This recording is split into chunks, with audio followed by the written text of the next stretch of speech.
So I got these on Sneakers app and they came in the mail last week. I'm finally getting a chance to open up the box. I'm excited to see what these things are talking about. We're gonna compare them to the first version and the Atmos 3s and see how they compare, and then I'll let you guys make your decision at the end of the video. If you didn't know by now, my name is DJ and this is The DNA Show. If you haven't already, go ahead and hit that subscribe button, join the family, join the squad, drop a comment and let me know if you are new. Don't forget to hit that like button because that helps the algorithm oh so much. But with that being said, we need to crack this box open and see what these shoes is really talking about. Ooh. And here we have it, the Air Jordan 3 Animal Instinct. So one thing that I really love about these shoes is this box right here. The classic nostalgic vibes behind the Air Jordan 3, other models, retro cards, everything like that stamped on top of the box. Every time I have an opportunity to add one of these boxes into my shoe collection and have it sitting on the wall looking so clean over there, I'm always excited about that because I really love these boxes. Starting with the box, as you can see, you have the images all over with different things, reminiscent different eras of Jordan, from the old days to the new days, from the last shot to all different type of stuff. As you look at the size tag right here, Air Jordan 3 Retro SE, black, white, gorge green, size 12.5 for me, but the retail price, $250. So before we get into the video, I want to show you the two shoes that I will be using in comparison. That is the Air Jordan 3 Animal Instinct, the first one that came out last year, and then the Atmos Air Jordan 3 from the pack. Also has that safari vibe to it, so I feel like this kind of made sense. So we'll talk about that a little bit in the video, but let's go ahead and unbox these shoes and see what they're talking about. So opening up the box, you got your black paper that comes with it, and then you got the white paper,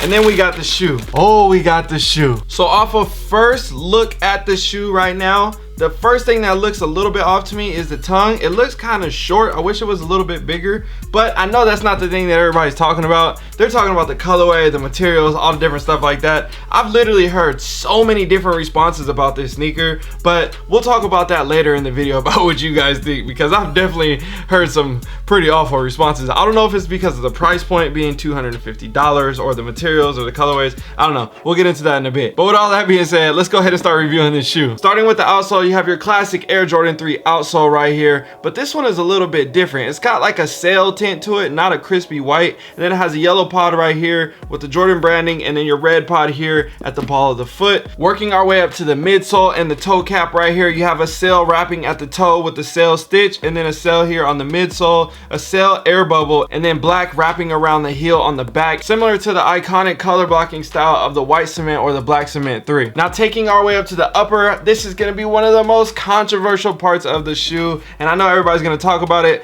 but initial touch, initial feel, it feels like it's pretty quality. It feels like it's there. You can definitely feel the difference between the textures between the back of the foot, the front of the foot, and the top of the toe right here. You got alligator, snakeskin, crocodile, elephant, whatever you want to call it, but it's giving you those Animal Instinct vibes, if you know what I'm saying. Now the first one we know was more of a furry version, and this is more of a leathery, more scaly type version, so that's why we're seeing these type of materials on the 2.0 compared to the 1.0, which we'll get into in a little bit in the video. But first I want to show you guys the details of the toe right here with the snakeskin and the materials and everything. Looking at the mud guard, as you can see right here with the crocodile, working your way up to the top of the toe right here, you got red eyelets at the bottom, yellow eyelets at the top. You got more of a mocha-esque elephant print here on the back of the foot with the yellow leather Air Jordan logo tab on the back, and I'm actually like low-key kind of digging it. I don't know, I feel like it's kind of cool. If you flip the tag back, you can see it's got the green behind that, and then you got green here around the collar,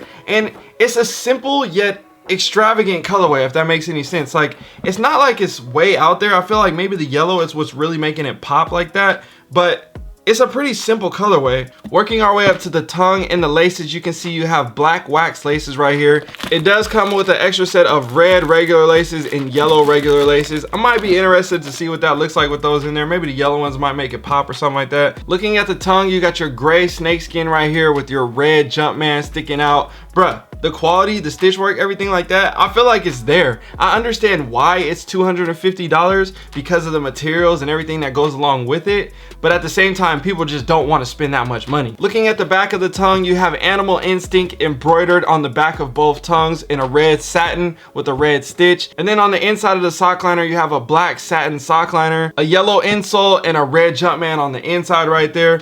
Overall, it's not like the shoe is super crazy, but it is crazy at the same time. I've seen more interesting colorways on different shoes before, so I don't know. I don't know, it's kind of hard for me to like really say what other people think, but I know for me personally, I think it's pretty cool. I think it's pretty solid. I know that 250 is a hard one, but overall, I think it's a solid shoe, and I would cop it, but I think more at a discounted rate probably would be the best way I would say I would really want to cop the shoe. So the first thing I want to do is compare the first version to the second version, just to give you guys a quick glimpse of the two if you haven't really seen them side by side or compared or understand where they're going with the furry concept and more of the scaled leathery concept on the second one. And then you got a satin tongue here with a leather tongue here. Different hits on the shoe that make it a little bit different. Also on the first one, it just says Instinct stitched on the back on the inside of the tongue right here. And then you have your Animal Instinct stitched on the back inside of the tongue here. But there's not too many crazy things that I would say are similar, besides literally the sock liner on these two shoes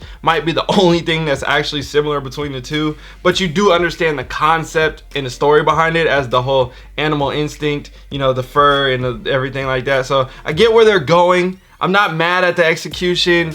Again, $225, $250. This one's better in my opinion.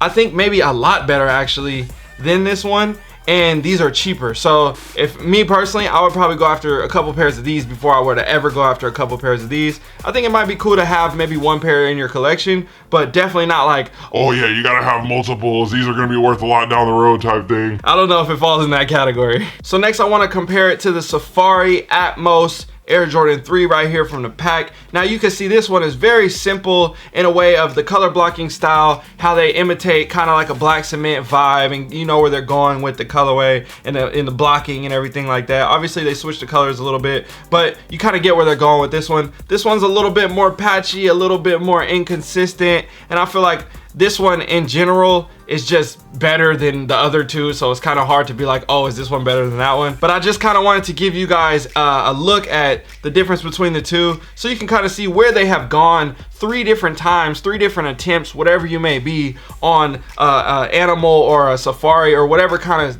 colorway or style you want to call this series of sneakers, especially with the Air Jordan 3 in particular, just to kind of see where they went from 2017 to 2019 to now 2020. I definitely think it is interesting to see where they have gone from a Safari vibe to now coming with something like this. I'm not sure if they're gonna do like a 3.0 and a 4.0 and all that stuff. Usually they kind of do a second, sometimes a third version. If they were to do a third version with the Animal Instinct vibe to it, I'm not exactly where they would go, what kind of animal or what kind of jungle or forest they gonna come from.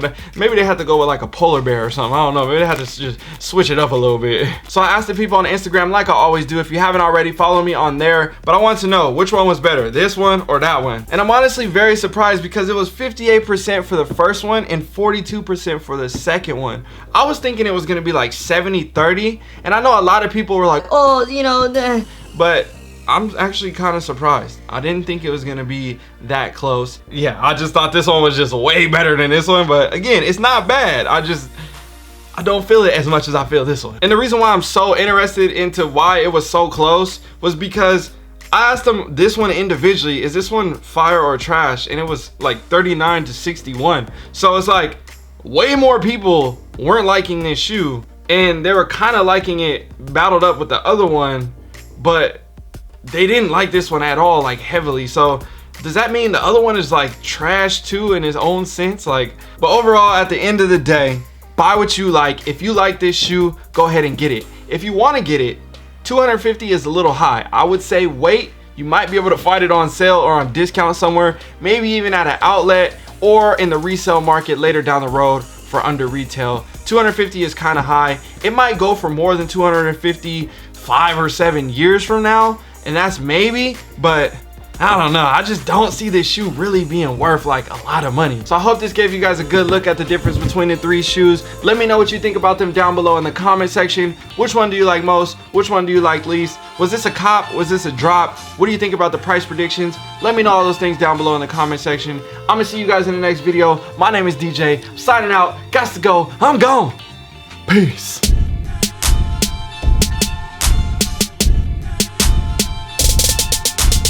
today's comment of the day is going to be, let me know what your favorite safari animal is down below in the comment section. Also, I have a link pinned in the comment section that will get you put on the DNA fam list, get you set up for special promos, different deals and discounts, and exclusive offers through there. All right, you guys, I'm out.